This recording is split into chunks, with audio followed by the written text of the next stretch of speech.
we're learning culturally. We can't bury ourselves in Disney fantasies, Hollywood fantasies. It only makes the darkness worse. And like Christmas, when we try to make it all light and bright. I loved, my favorite television show of all time is Community. But I loved their portrayal of Christmases because that was kind of their theme, is like when we try to make everything bright, it only gets darker. If we can just integrate the darkness, be okay with it, accept everything. Maybe that's why Christmas has always been so marvelous for me, because I take Advent seriously. And when my life wasn't quiet, it's quieter now. But when it wasn't quiet, it wasn't my house in Advent. We did not run around. I had all the packages wrapped by October, so I wasn't part of the merchant machine ever in December. For me, that's always been a very sacred time, and I had told Allison that to me, All Hallows Eve and that whole thing of the veil thinning between us and the people who have gone before us that we've loved and who have loved us, that isn't just one night.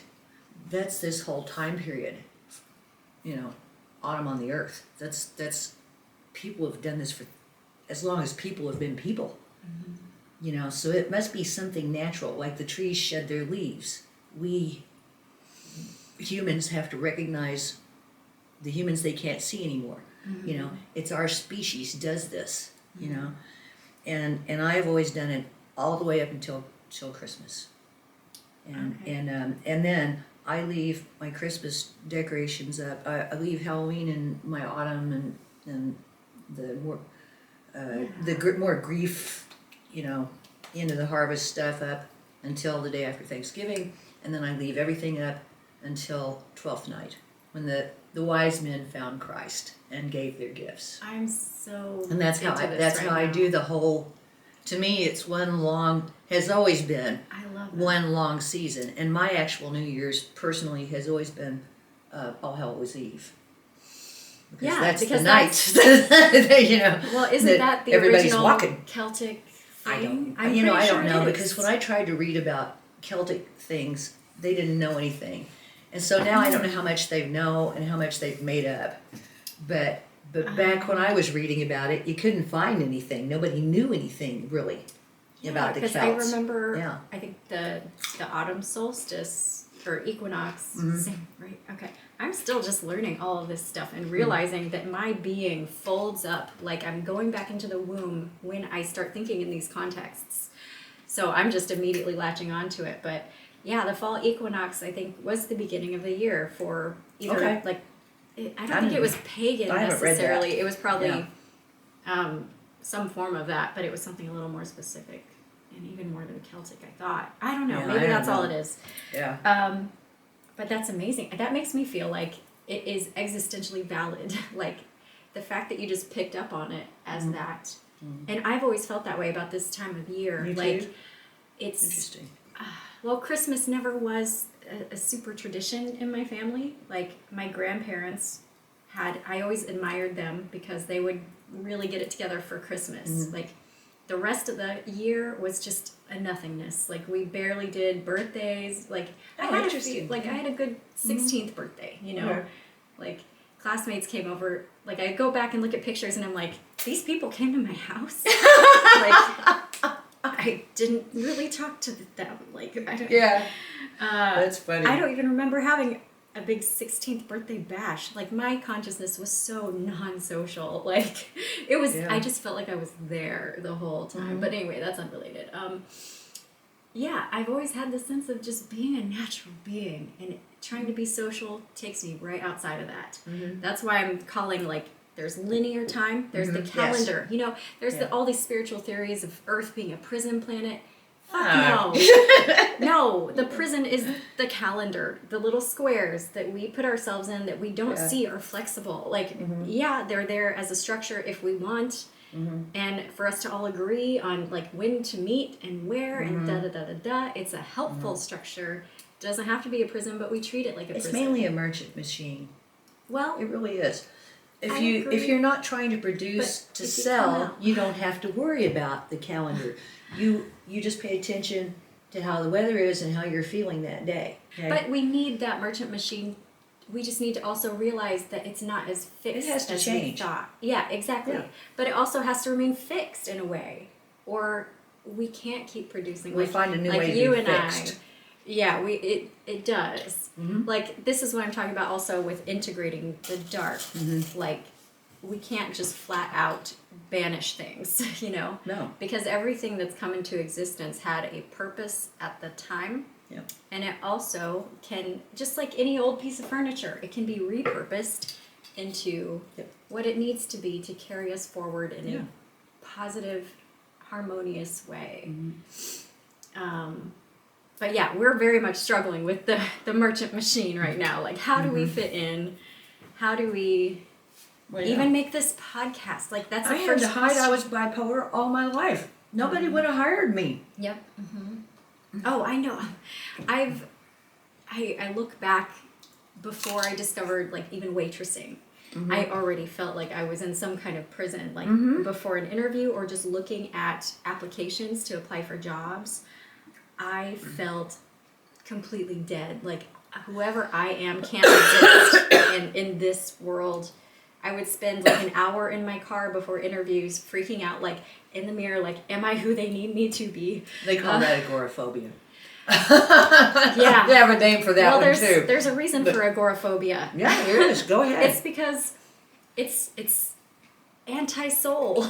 It's if you feel you are a spiritual being and you want to go live as that, like without terms. This is all stuff that I used to think spirituality and religion were just irrelevant to my life. But I felt so myself, and going out into the world, I could not be myself. It was as simple as that, you know. This is great. I don't know. Nobody have such different childhoods, so we can talk about both sides of the stream here. Yeah, like you were actually oppressed, like you were punished. One side of my family was I was heavily never punished. Prussian Lutheran, and that's the side I identified with my belief system.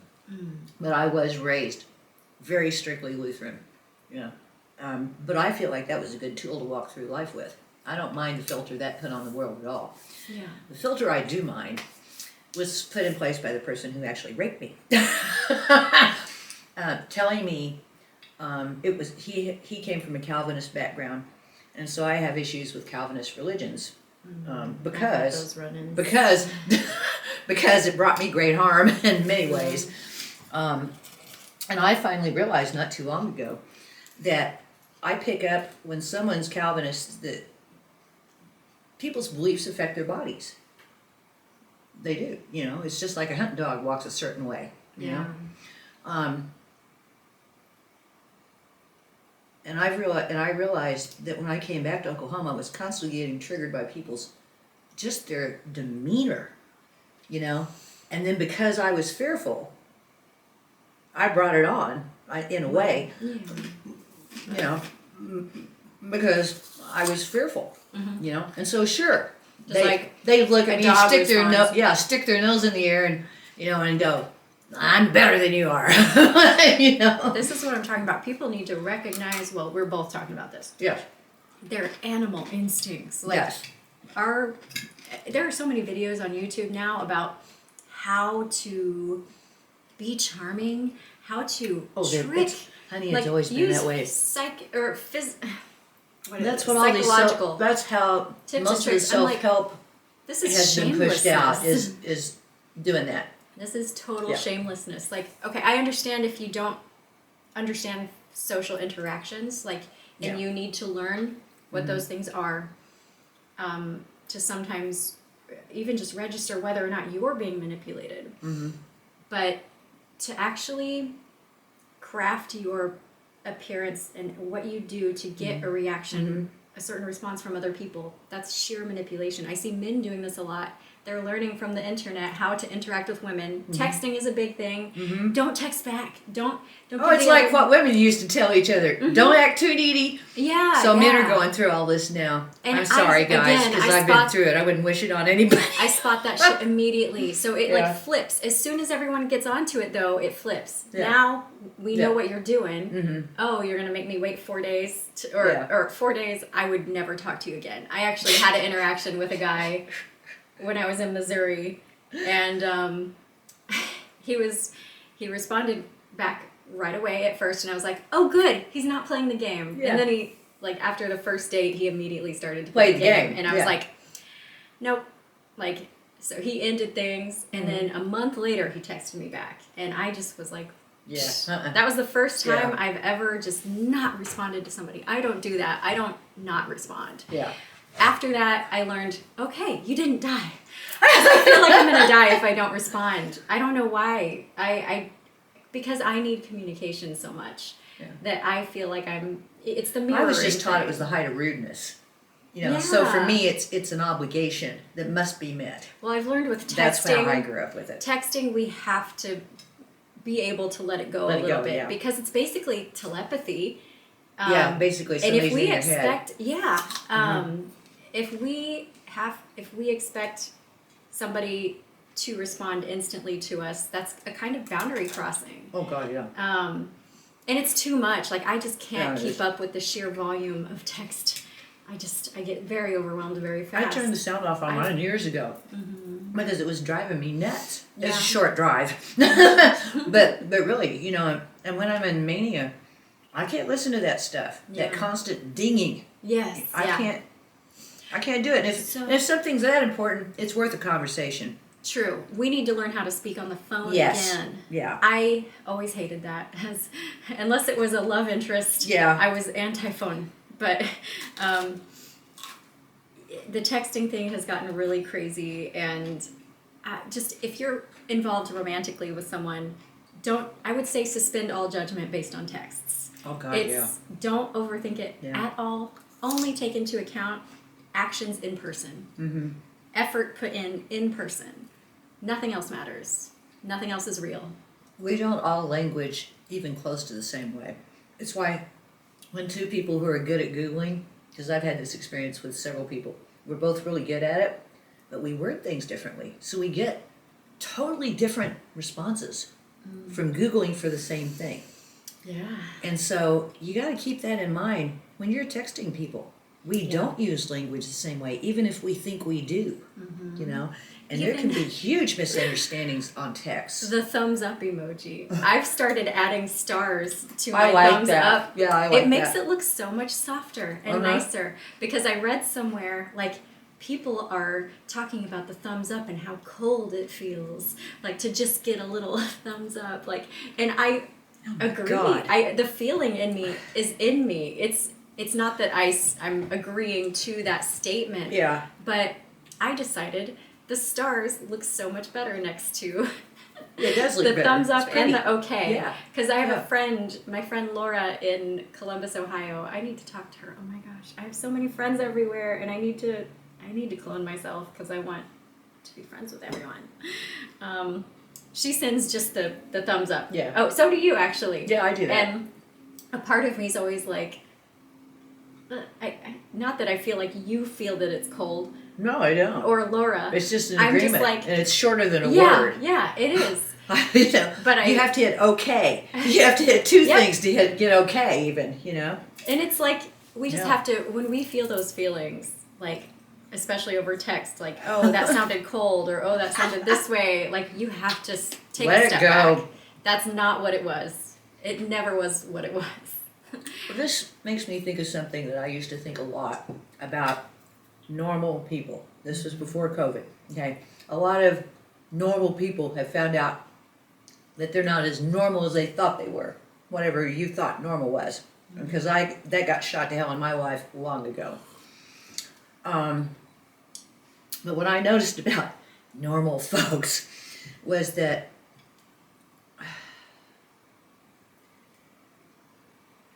they look for something to be wrong.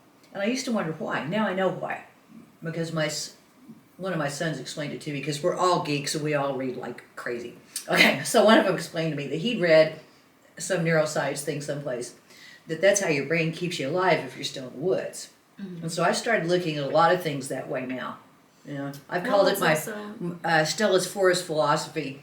My dog and I share, you know. I would just call it unconsciousness. It's when you're looking for the problems in every opportunity, or the catastrophe in every opportunity, instead of the opportunity in every catastrophe, which is more, I would say that's more political now, and people create catastrophes in order to create opportunities. Well, and here's my issue with that word.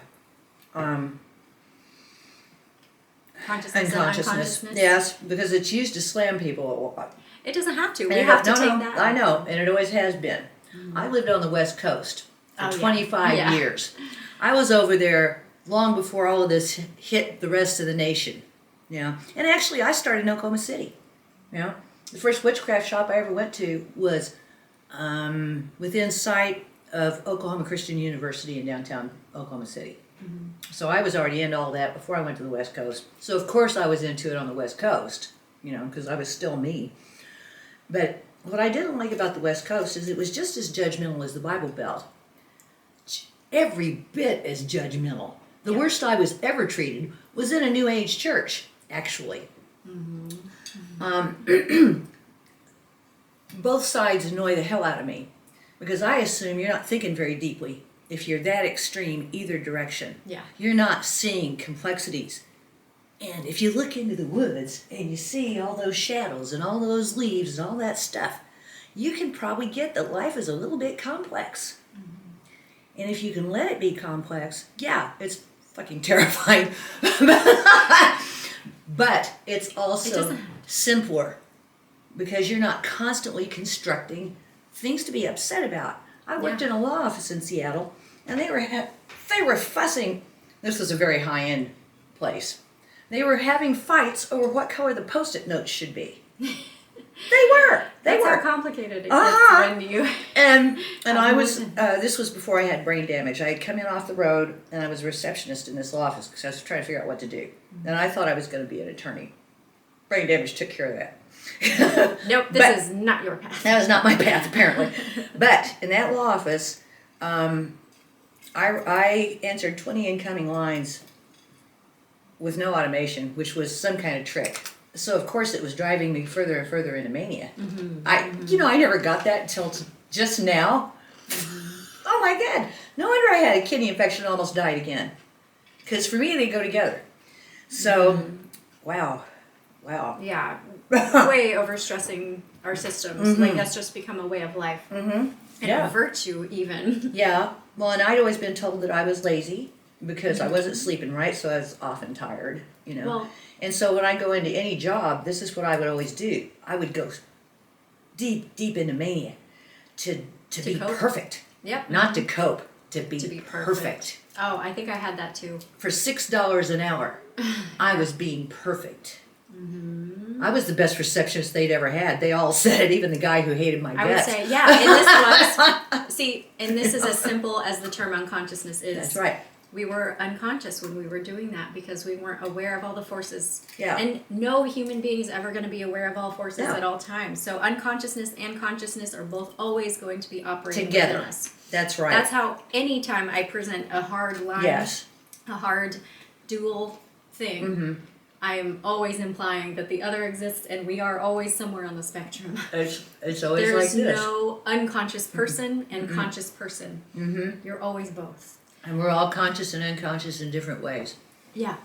And what we can do as mirrors of each other, knowing mirrors, is maybe compassionately strive to be aware of our own mm-hmm. unconsciousness. Mm-hmm. And, even I struggle sometimes, like I would like to be told mm-hmm. sometimes when someone else thinks that there's something I could be more aware of. Oh, me too. But at the same time, I don't trust my own judgment of other people, like when they're going through something. So maybe we should just all strive to be aware of our own conscious and unconscious levels. And based on how it is when we interact, like, did the interaction go well? Well, I've done this. Then I've done this because I started therapy so young. Yeah. And so the rule I made for myself, literally, was that if I had even aggravated thoughts toward more than one person in 24 hours, it was time to look in the mirror. Yeah. Because I realized right away that bipolar people, and at that time I thought it was only bipolar people, point and shoot when they're upset. I call it point and shoot. You look into the horizon and you're looking for what's wrong. Because it can't be you. You know, it can't be you. You know.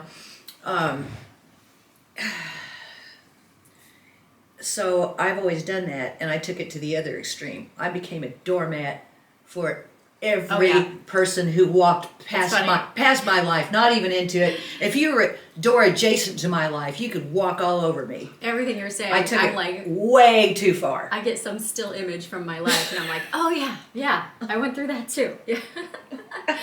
I mean, hey, this eclipse season has brought out like even stuff between us. We've had some, yeah, it was and nasty. We had a hard time a couple of days. Yeah. I just relish the fact that we can do that and then acknowledge we just needed space. We needed to put less pressure on ourselves because we've been pressuring ourselves just regarding the podcast and like getting our shit together. But you know what? We've waited even longer than I wanted to film this one, and it feels like the perfect day. It does. Like if you just wait, let nature dictate, let spirit dictate the timing of things. That's what we're trying to remind each other of constantly. Just holding an intention. Yes.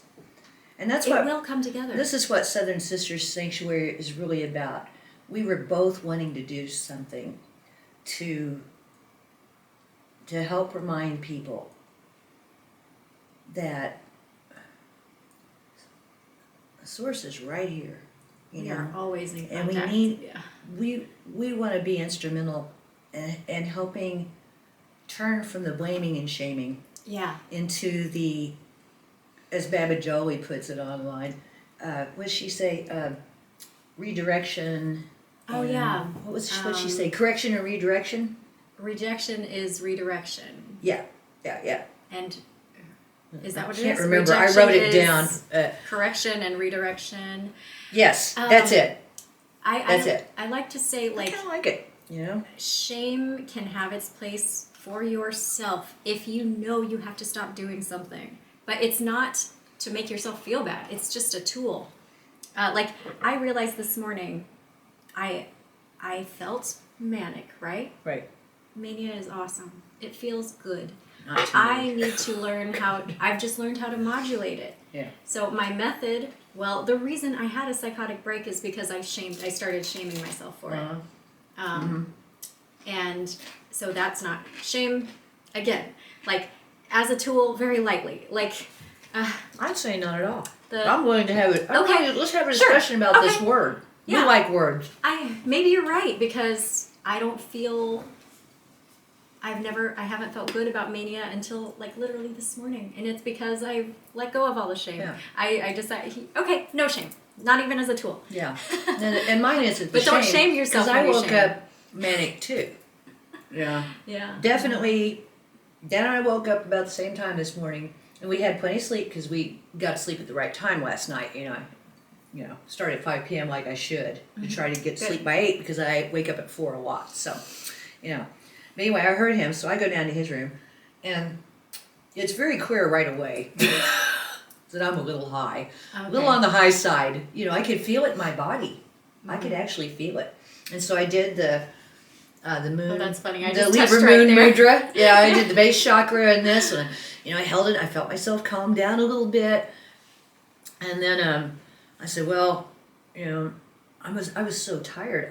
I have a kidney infection right now, and it's been a lifelong thing, and so I have to be careful right now because I don't want to end up having to take antibiotics because then I have to get over having taken the antibiotics. It's too much, And those things should just be used sparingly. Nasty. Yeah, I use them. I use them, but sparingly. They need to be used correctly, because they can do damage too. So if you've caught it soon enough to do it in a more natural way, I think that's a better way to do it. So I'm trying. But biotic sounds like a good word, and they are antibiotic. That's kind of an interesting wordplay. Yeah. Yeah. I mean, it kills it's like radiation, right? It kills everything, not just the bad stuff. That's what's wrong with it, is it kills everything in your gut, so then everything's thrown off and you gotta start over again. Yeah. And I'm not real fond of that whole process, so, I think it was a learning curve for humanity, but we gotta get over the hump with it. Like, yeah. But anyway, I don't think blame and shame work. I think, and I didn't raise my boys that way on purpose. I did accidentally shame a couple of times, Dan. Nobody, not with my words, but with just what I chose to do. So I messed up that way. Looking back, I say I messed up, but the son that I raised from birth to now says that he's very pleased with his life, and so that would indicate. He says that indicates to him there's nothing to apologize for. So I'm so glad. Thank you, honey. Well, then again, I mean, you have a lot of men really wanting that structure, masculine, I should say. Yes. They want more of a boot camp experience, which is kind of a big shaming parade, Well, but it's not. That isn't all it's about. And the other part is what I did do when my sons were young. What I would explain to both of them when they were in trouble was this wasn't just about this moment. This is about life. Yeah. And I'll use my other son. I'll use him as an example here because he was just so great this way. I've already said he was relentless and stubborn. And he was used to not doing anything at the other house because even as I was teaching him how to do things at my house, he wasn't made to do them at the other house ever. Yeah. So it was always a thing. Yeah. It was always a thing. I guess that's always how it is with children. You can't combat all the influences. No, you can't. You can't. Even my own son, I'm starting to find out about the blood kin son, that there were influences on him I had no idea about. Oh my God. So I mean, we really, if you even get to know yourself, that's a big thing. My God, it's so complex. I don't know how you can. And my husband and I have been married over 30 years, and there are things I didn't know about him until 2 years ago. Yeah. And it changed our lives. Secrets are not good. And I mean, fear of intimacy is kind of the law, the unspoken rule, just the thing for merchandise or merchant society or whatever. So people are in relationships their entire lives and don't know a lot about each other. Yeah, that fear of intimacy thing really became big in the 80s. It was it was a big thing. I imagine big it was thing. a backlash. That phrase became a big thing. Yeah. I imagine it was a backlash to the 70s because that was because the 70s itself or 60s or whatever, that was a backlash against the 50s. Yeah. So it's kind of just been pendulum swinging. Well, it always is. Ever since, and I think it always is. It's wobbly now, but it's evening out. Like if human beings can master stillness, then just let that thing wobble out and let it be still. Yeah. Feels good, doesn't it? It really does.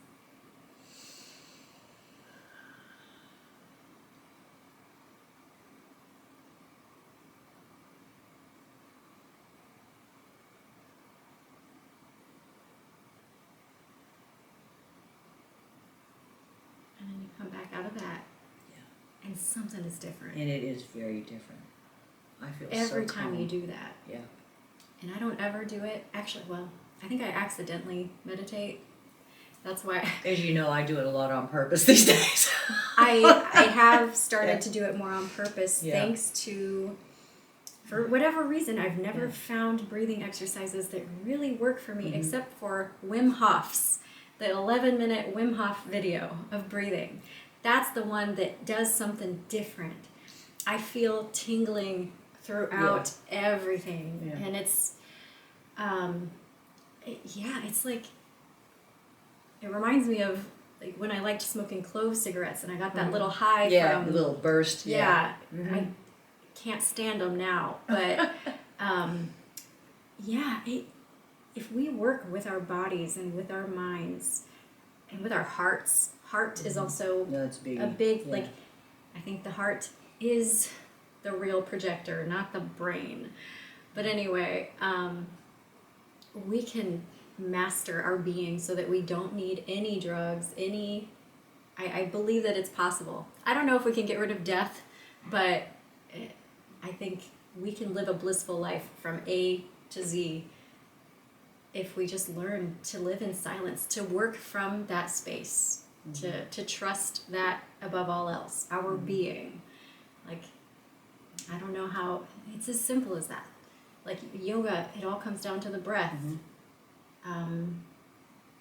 It's always stillness. I've looked back and I've seen that probably the yoga I was doing in the 90s was saving my life.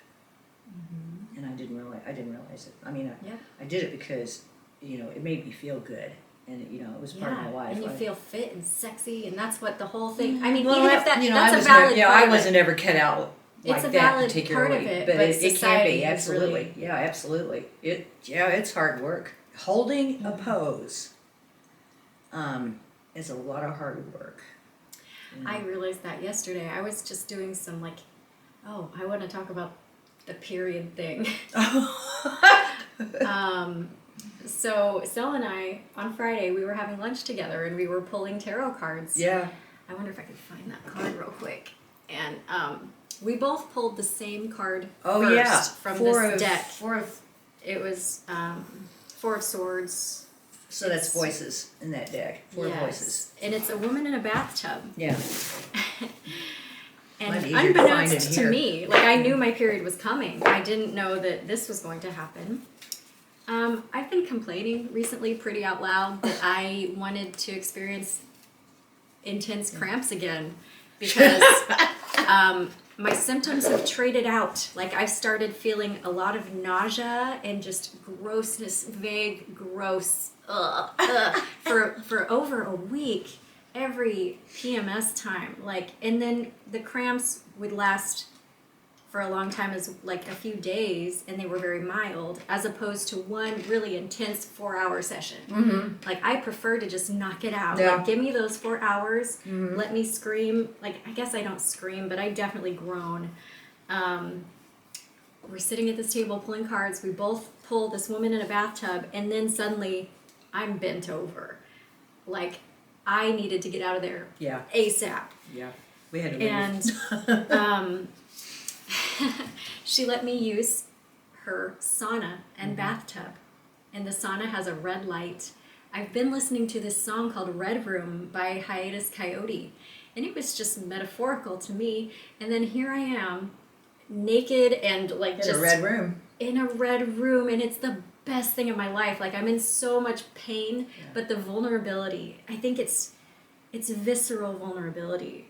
When you are totally surrendered to pain, I mean, it's an altered state of consciousness of itself. When pain is so bad, that's why I've always loved the cramps, because they remind me, for one, there is meaning in this pain.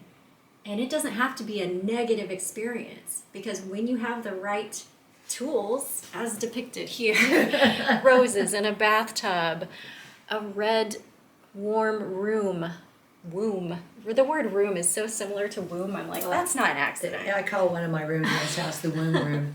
Yeah. And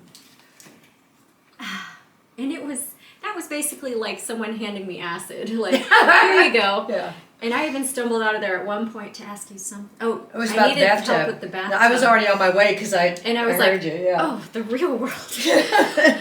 But it felt good at the same time. When you can marry the insanity with the real world, if it is the balancing act of the century, but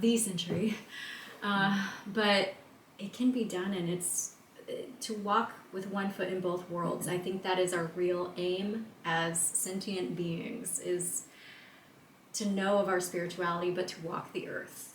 And that's how I feel when I'm reduced to tears. And I literally, it's the kind of pain where you have a place to go. You have the tub, you have the red room, but you end up crumpled on the floor. I was on the floor at one point. This looks like the best place to be right now. I've done it too. And it smelled it smelled like Masha. It smelled like dog and pond, and it had sticks and hair in it. And I was like, this is where I want to be. Yeah.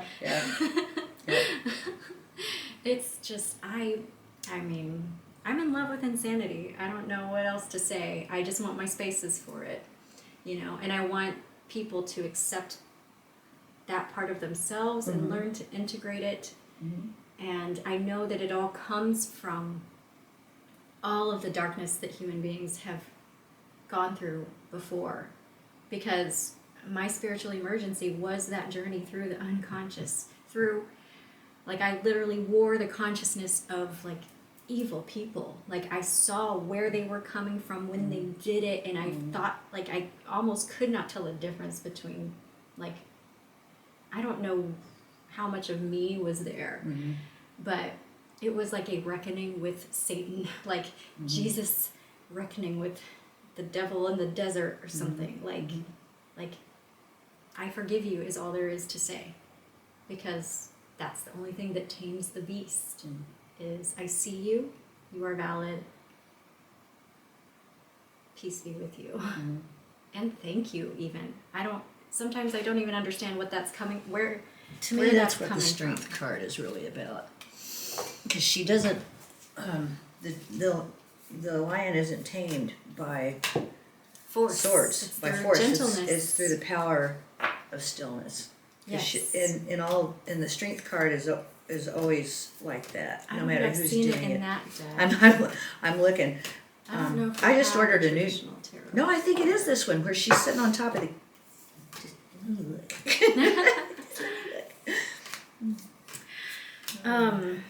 I'll just pull some other cards while you're doing that. Oh, that's right. We haven't pulled cards yet. Oh, you got I plates think out the the way. bunnies. Bunny. Yeah, maybe I'll just do this one since I've got it anyway. Let's see. Here it is. Okay. You've been doing this. Why don't you take that one out there? Yeah, she's got I a love rope that. there, but it's not even a real rope. It's like Yeah. photons or quarks or something. Yeah. Like, yeah, I'm leading you, She's but in stillness. I'm not your leader. Yeah, she's in stillness. Yeah. You know? And I've always seen the strength card as us, like, literally observing our mammalian impulses from the limbic system. Like, our brain is essentially 3 parts: the reptilian base brain that teaches us survival, or it's stored all of those That's the reticular activating experiences of system. surviving. Have you heard that No, term? I don't know that one. Reticular activating system. It's the base of the skull on the back of the head, and that's your Okay. very I'll have to primitive look deeper brain. into that. That's the part that keeps you alive out here. Okay. Yeah, and that's the part that's running your life.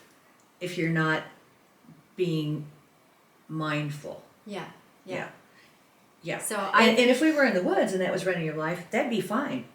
That would be Right. fine, That would because be the only what's time you'd be upset was when it was necessary. But because we're not in the woods, and we're It's out of leading these context. very these lives of fiction that we've created so beautifully, that system has to be. We have to learn to work with it now and understand that can't be calling the shots anymore, because we're not actually in that kind of physical danger unless we're in a war zone. Yeah.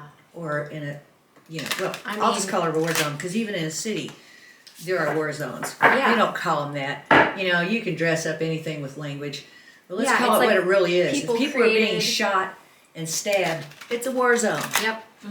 And it is very much still that, because Yeah. I do see that as sort of, well, it depends on whether it's like people in power versus Right. people who are desperate. Like, I guess the people in power are just a different form of desperate. They're desperate to keep alive their fiction that they've created.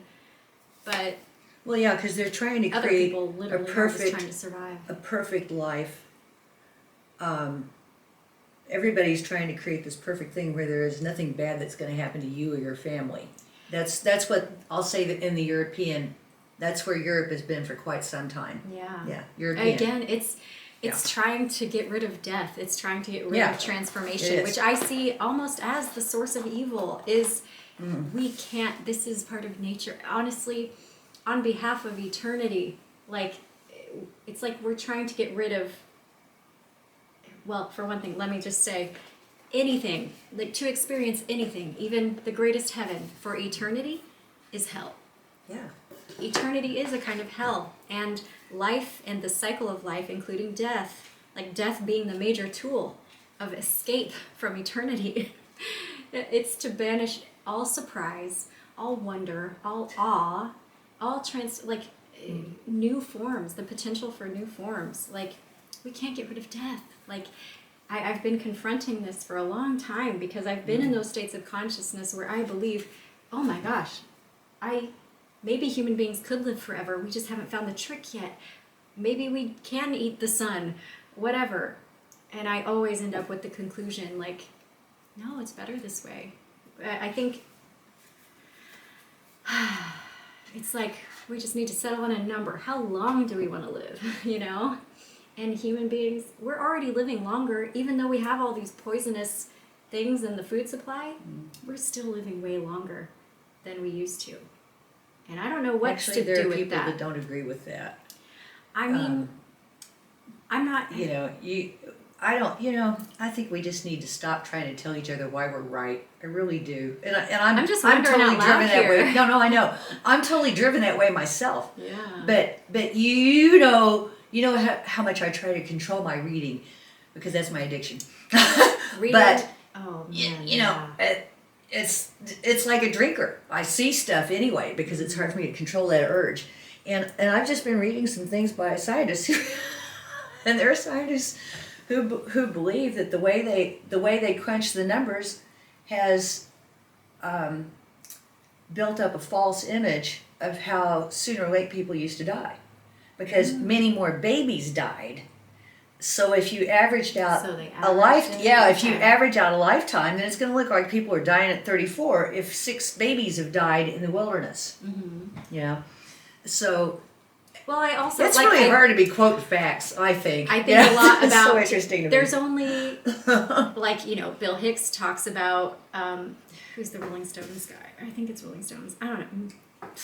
Mick Some Jagger. guy that's lived forever. Not that guy. I can't remember his name. Okay. He's still alive, and Bill Hicks is dead. But Bill Hicks was writing jokes about how long this guy's going to live, who's taken every drug and done every shitty thing to his body. Yeah. And he's like a cockroach living forever. He'll live forever. And meanwhile, this guy that got famous for being healthy, running, basically. He wrote a book about running, and then he died running of a heart attack or something. I think it's all about how addicted you are to this or that. Like, Kurt Vonnegut smoked cigarettes until he was in the late 80s or something. He fell and hit his head. That's how he died. Cigarettes weren't going to kill him, probably because he didn't have a guilt complex over it. Yeah. It's about shame and guilt. And, when you're obsessed with a healthy lifestyle, usually you're trying to clean up something you feel really guilty about. Like, it's a complex. Well, obsession is a big release of adrenaline. And